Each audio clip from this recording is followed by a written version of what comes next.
Hey guys, Greg Hill here. I'm a personal trainer and nutrition coach at Ideal Core, and we've been getting a lot of questions on relieving hip pain.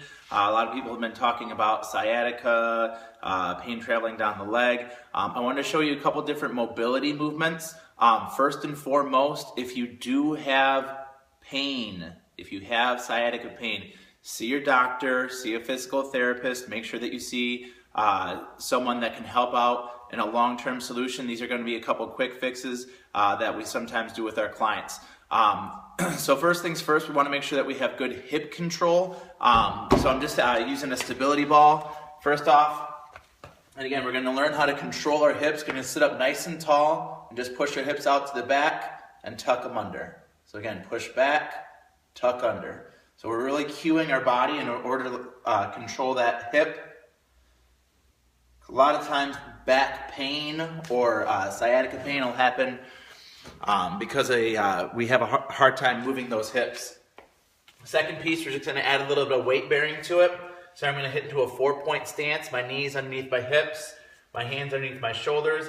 We're going to go into a cat-cow position. So again, tucking those hips underneath and pulling them back through.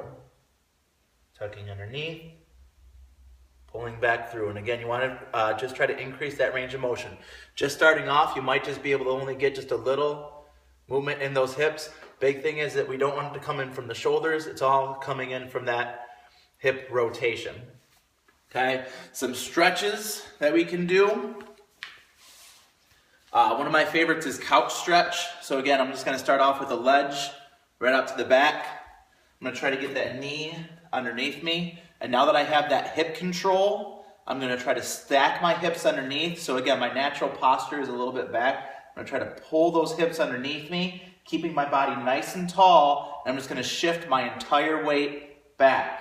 Okay, I'm going to get a nice good stretch that front body through that those hip flexors.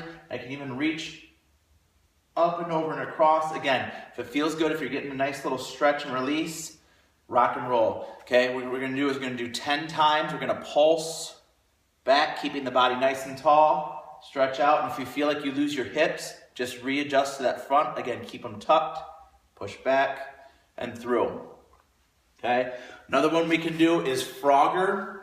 So again, I'm just going to place my knees in sort of a 90-degree position. I'm going to hinge out through, and this is a good one in yoga, where you just sit back in your hips, and then push forward. Again, sitting back through, and pushing forward. Okay, another one we can go for is that pigeon pose. So again, we sit back through, go into a plank position, bring that knee in towards that wrist, scoot your back foot out just a little bit, and just allow yourself to sort of sit down through. Again, you want to get in a nice relaxed position.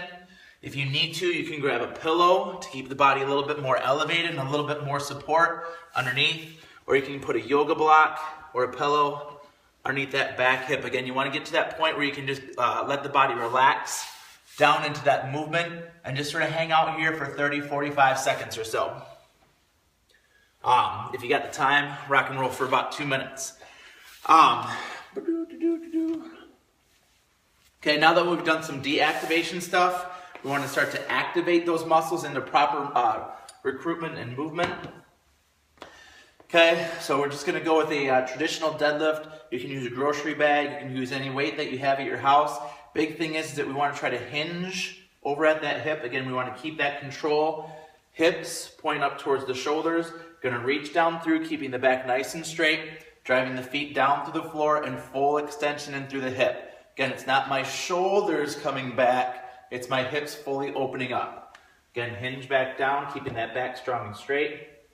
And drag the feet down through the floor, opening up in the hips. Okay, again, about 10 repetitions. 10 repetitions with that. Last couple, guys, we're just going to go backward walks. Okay, if you want to, you can take a band behind your back. Just going to place your hands on your glute. Make sure that your glutes are firing. You're just going to keep the body tall. Going to kick back. And just walking back through. Again, you might look a little bit funky if you're doing this at a gym, or if your neighbors are watching from the window outside. I know they're driving by me right now, wondering why this guy's grabbing his butt. But great glute activation. Again, make sure you're feeling those muscles fire up through. And then finally, guys, last little stretch cool down. You can do some self-mount fascia release with this as well, just by placing a lacrosse ball underneath that pulled up leg. So what we're gonna do is we're gonna turn that leg in towards the body, keeping the spine up nice and tall. Pull that knee in, and again, use your hands back for support. Make sure that you're not rounding out at your back. You wanna get nice and tall into this.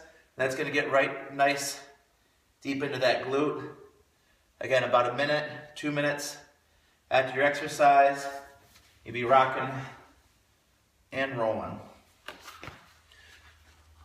All right, guys, give these a try. Hopefully it helps out.